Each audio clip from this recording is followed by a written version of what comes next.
जब बुलडोजर उस मस्जिद के सामने रुका तो वहां मौजूद लोगों ने सिर्फ एक इमारत को नहीं देखा, उन्होंने अपनी यादों को देखा, अपने बचपन को देखा, अपने बुजुर्गों की आवाजों को देखा और शायद पहली बार ये महसूस भी किया कि कुछ जगह सिर्फ ईंट और पत्थरों से नहीं बनती, बल्कि उन रिश्तों से बनती है जिन्हें लोग पीढ़ियों तक अपने दिलों में बसाकर रखते हैं।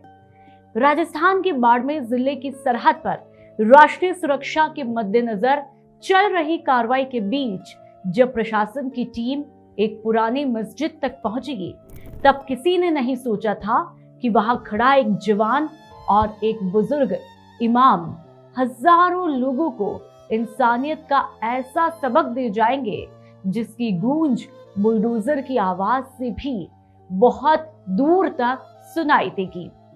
नमस्कार, आप देख रहे हैं पीके टाइम्स और मैं हूं आपके साथ में नुपुर जारोली लोढ़ा। बाड़मेर की सरहद पर राष्ट्रीय सुरक्षा को लेकर प्रशासन की कार्रवाई जारी है। अवैध निर्माणों को हटाने का अभियान भी चल रहा है और इसी पृष्ठभूमि पर आधारित एक काल्पनिक कहानी आज हम आपके सामने लेकर के आए हैं। ये कहानी किसी वास्तविक घटना का दावा नहीं करती, लेकिन ये कहानी एक सवाल जरूर पूछती है कि जब कानून अपना काम कर रहा हो, जब प्रशासन अपनी जिम्मेदारी निभा रहा हो, तब क्या इंसानियत और भाईचारे के लिए भी कोई जगह बचती है?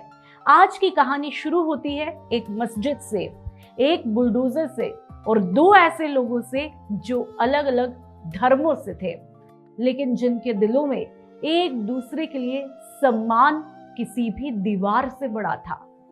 गुरुवार की दोपहर रेगिस्तान की तपती रेत और आसमान से बरसती आग और गांव की गलियों में पसरा हुआ ऐसा सन्नाटा जैसे पूरा गांव अपनी सांसें रोककर किसी फैसले का इंतजार कर रहा हो। प्रशासनिक गाड़ियां पहुंच चुकी थी, सुरक्षा बल भी तैनात थे, अधिकारियों के हाथों में दस्तावेज भी थे और एक बुलडोजर धीरे धीरे आगे बढ़ रहा था। लेकिन उस दिन गांव के लोग किसी इमारत को नहीं देख रहे थे, वे दो चेहरों को देख रहे थे।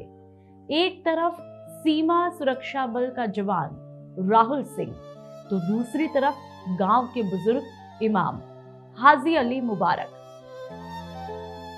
दोनों आमने सामने खड़े थे, लेकिन उनके बीच सिर्फ कुछ कदमों का ही फासला था। उनके बीच सालों की यादें खड़ी थी। राहुल की आंखों के सामने अचानक कई साल पुरानी तस्वीरें घूमने लगी।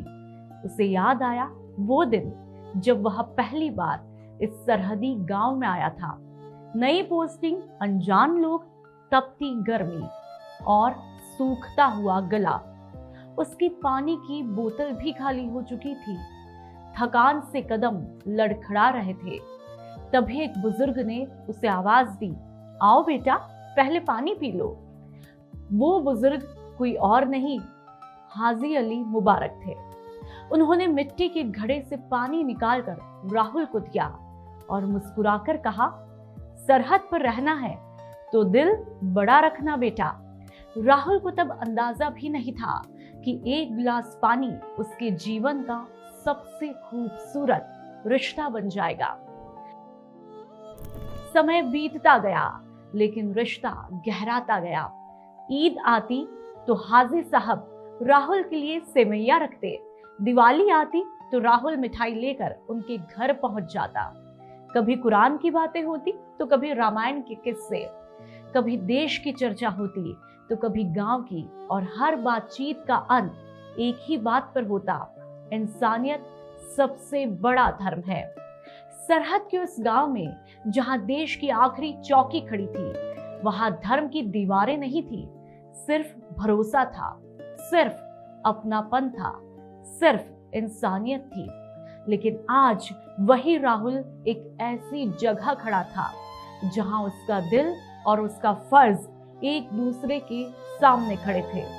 उसके कंधे पर बंदूक थी, लेकिन दिल पर उससे भी भारी बोझ। उसने हाजी साहब की तरफ देखा, आंखें भर आई और धीमी आवाज में कहा, अंकल, सरकार कहती है कि ये जरूरी है, लेकिन ये जगह सिर्फ दीवारें नहीं, ये तो हमारी यादों का हिस्सा है। कुछ पल के लिए मानो समय जैसे ठहर गया। बुलडोजर की आवाज भी धीमी लगने लगी और फिर हाजी साहब ने राहुल के कंधे पर हाथ रखा।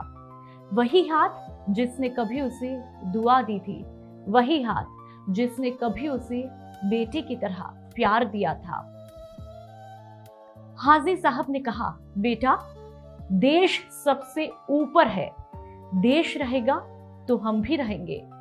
हमने कभी इस मिट्टी से गद्दारी नहीं की, हमने हमेशा सरहद की रक्षा करने वालों का साथ दिया है। अगर देश की सुरक्षा के लिए कुछ जरूरी है तो उसका सम्मान होना चाहिए, लेकिन एक बात हमेशा याद रखना, फैसले चाहे कितने भी बड़े क्यों न हो, दिल छोटे नहीं होने चाहिए। राहुल की आंखों से आंसू निकल पड़े, क्योंकि उस पल वह एक जवान नहीं था, वह एक बेटा था, वह एक दोस्त था, वह एक इंसान था। और शायद यही वजह है कि उस दिन वहां मौजूद कई लोगों की आंखें भी नम हो गई। शाम होने लगी, सूरज धीरे धीरे पाकिस्तान की तरफ ढल रहा था। रेगिस्तान की रेत सुनहरे से लाल हो चुकी थी, धूल बैठने लगी थी, लोग वापस लौटने लगे थे, लेकिन राहुल अभी भी वहीं पर खड़ा था, जैसे उसकी यादें उस जगह से जाने को मानो तैयार ही नहीं थी। तभी हाजी साहब ने जाते जाते पीछे मुड़कर देखा। आंखों में नमी थी, चेहरे पर एक मुस्कान थी और आवाज में वही पुराना अपनापन। उन्होंने दूर से हाथ उठाकर कहा, बेटा, इमारतें फिर बन जाएंगी, लेकिन दिल मत टूटने देना, क्योंकि जब दिल टूटते हैं तो सिर्फ रिश्ते नहीं टूटते, पूरा समाज टूट जाता है। राहुल ने सलाम किया और शायद पहली बार उसे महसूस हुआ कि सरहद पर सबसे भारी चीज बंदूक नहीं होती, सबसे भारी चीज वो यादें होती है जो इंसान को इंसान बनाए रखती है। इमारतें टूटने की खबर अक्सर सुर्खियां बन जाती है, लेकिन उस दिन जो टूटा था उसकी तस्वीर किसी कैमरे में कैद नहीं हुई, क्योंकि वो एक जवान और एक बुजुर्ग के दिल के भीतर टूटा था। शायद इसलिए उस शाम रेगिस्तान की हवा भी कुछ ज्यादा ही भारी थी, क्योंकि ईंटों के गिरने की आवाज कुछ देर में थम गई थी, लेकिन यादों के बिखरने की गूंज बहुत दूर तक सुनाई दे रही थी। और जाते जाते दोनों सिर्फ एक ही संदेश छोड़ गए, सरहदें नक्शों पर खींची जाती है, लेकिन मुल्क दिलों से बनता है। अगर इंसानियत बची रहे तो कोई दीवार इतनी बड़ी नहीं होती जो लोगों को हमेशा के लिए अलग कर सके।